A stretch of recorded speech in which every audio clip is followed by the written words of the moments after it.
అందరికీ నమస్తే. నా పేరు రేలారే ప్రసాద్. నాది తెలంగాణ రాష్ట్రం గద్వాల్ జిల్లా నుండి ఇక్కడికి రావటం జరిగింది.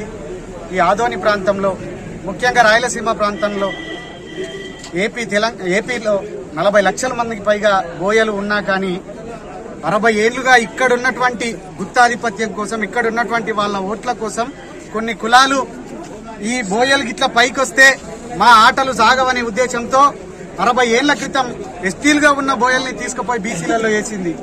ఈ దుర్మార్గాన్ని మా వాళ్ళు మొదటగా పసిగట్టలేక ఏం జరిగిందో అర్థం కాక ఉన్నన్ని రోజులు వాళ్ళు కాలం గడుపుతా వస్తారు. కానీ ఇప్పుడు బోయలు అంత సింపుల్ గా మీరు ఊ అంటే ఊపటానికి, వాడిని సంపసి అంటే సంపటానికి చేతులు కట్టుకొని లేరు.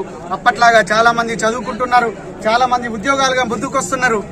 అయినా మేము ఎప్పటికెప్పుడు నిత్యం పోరాటాలు చేస్తా ఉన్నా గానీ ఇక్కడ ఉన్నటువంటి నాయకులు, ఏ ప్రభుత్వం 5 ఏళ్లకు ఒక్కసారి వాడు వస్తాడో వాడు అవసరం కోసం మిమ్మల్ని కలుపుతానని చెప్పటం పోవటం, మాలో ఉన్నటువంటి కొంతమంది నాయకులు ఎమ్మెల్యేలుగా ఎంపీలుగా గెలవటం, వాళ్ళ అవసరాలు చూసుకోవటం గానీ బోయ జాతిని ఒక్కడు కూడా పట్టించుకునే పరిస్థితి ఈ రోజు లేదు. అందుకోసమే ఎక్కడైనా ప్రపంచంలో ఏది జరిగినా పోరాటం ద్వారా మాత్రమే సాధించుకున్నాం. మనం తిరగబడితే వాళ్ళు అనుకున్నారు బోయలు అంటే తలకాయలు నరుకుతారు, వాడిని చంపుతారు, వీడిని చంపుతారని మీరే అంటారు కదా. ఒకవేళ మేము మా వాళ్ళనే చంపుకున్నామేమో, ప్రభుత్వాలనే తిరగబడి నరికితే మాత్రం ఎవ్వడు ఆగడు.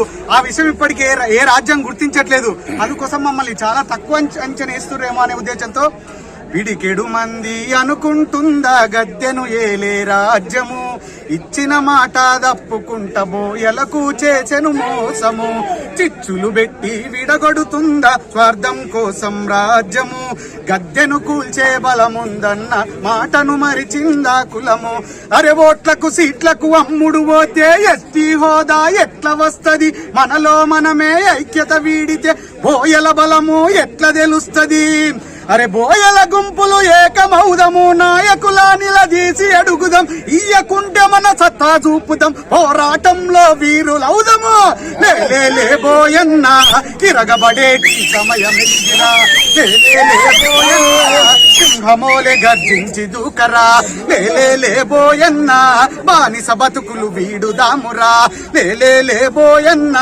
పరిగీసి ఇగ పోరు చేయరా.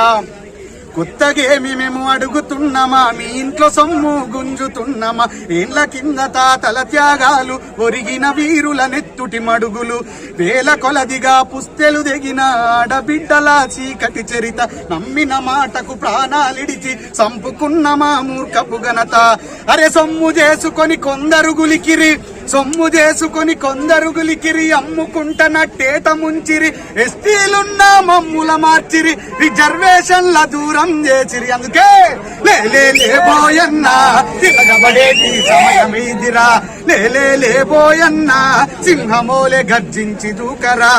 ఏం చేస్తారు ఇప్పుడు?